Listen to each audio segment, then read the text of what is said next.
Strong root movement has lots of forward motion. It's taking you somewhere. Weak root movement kind of prolongs things. It doesn't move you forward at all. And it's easier to hear this than it is to kind of explain. So root movement that goes down a fifth, which is like going down a power chord, is called strong root movement. Now, going down a fifth is the same thing as going up a fourth. Let's see why. So going down a fifth from D gives me the note G. D drops down to G. Going up a fourth from D gives me the same notes. D goes to G, okay? Both of those resulting notes going down a fifth and up a fourth were G, okay? So we had or. Okay, when we look at our 2-5-1 progression, the root movements, we get down a fifth, D to G, and then up a fourth, G to C. All strong root movement, okay?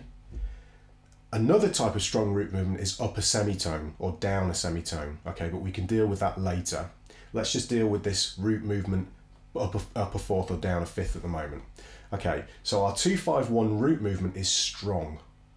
Most other root movements are weak, but they have a weaker sound, so they don't have as much forward motion. But this down a fifth or up a fourth is very strong. So try and commit that to memory as a strong root movement. And then one more time, 2, 5, 1. Now let's play the relevant chord type for each of those root notes diatonically within the key of C. So if we have a D, that's chord 2, and chord 2 is always minor 7. So we play a minor 7 chord from D. Okay, it looks like that in standard tuning. Remember, I'm in fourths, so refer to the tab. Chord 5 on the G is a dominant 7th, so we play our dominant 7th shape. Chord 1, C, is a major 7, so we play our major 7 shape. So minor 7, dominant 7th, major 7. Let's have a listen again. So we've still got that really strong root movement, but the chords are embellishing the sound and they give us forward motion or a cadence. Now you can make this as embellished and crazy as you like.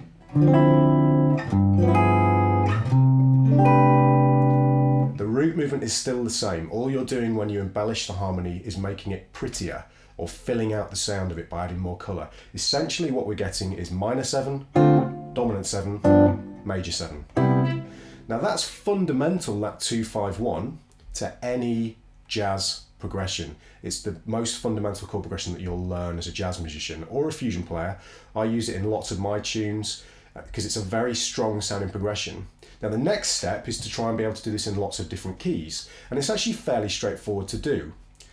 We're looking at 2-5-1 going to a major 7 chord. Okay, so if I decided to do this within the key of E, for instance, all I need to do is find E and then go up to the next note in the scale, my major scale, E major. So I go from E up to F sharp.